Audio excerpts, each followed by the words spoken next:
তিন শ্রেণীর ব্যক্তির বিরুদ্ধে আল্লাহ বলেন আমি নিজেই কিয়ামতের দিন মামলা দায়ের করব।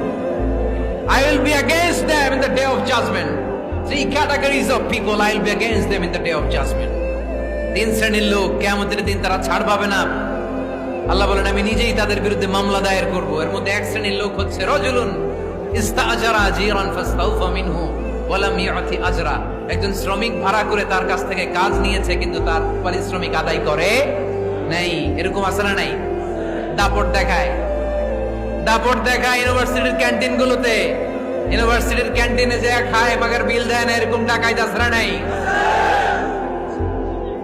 চায়ের দোকানে চা খায় পরে দিমু বিল দেয় না, আছে না নাই? দোকানে যে পণ্য কিনে বিল দেয় না পরে দিমু, আছে না নাই? কিয়ামতের দিন আল্লাহ তোরে মাস্তানি ছুটাবে, চিল্লা এখন ঠিক কিনা? আনা খাসমুহুম, আমি নিজেই তাদের বিরুদ্ধে মামলা দায়ের করব। কথাটা কার?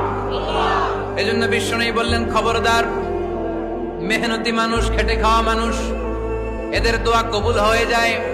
আতুল আজিরা আজরাহু ক্বাবলা আন ইয়াজিফা আরাকুহু। খবরদার, বিশ্বনবী বললেন শ্রমিকের ঘাম শুকিয়ে যাওয়ার আগে তাদের পারিশ্রমিক মিটিয়ে দাও। বিশ্বনবীর বিখ্যাত হাদিস, আতুল আজিরা আজরাহু ক্বাবলা আন ইয়াজিফা আরাকুহু।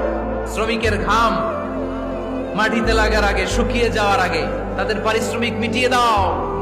কেননা তারা যদি বদদোয়া করে তোমার জীবনকে জাহান্নাম বানিয়ে দিবে কে?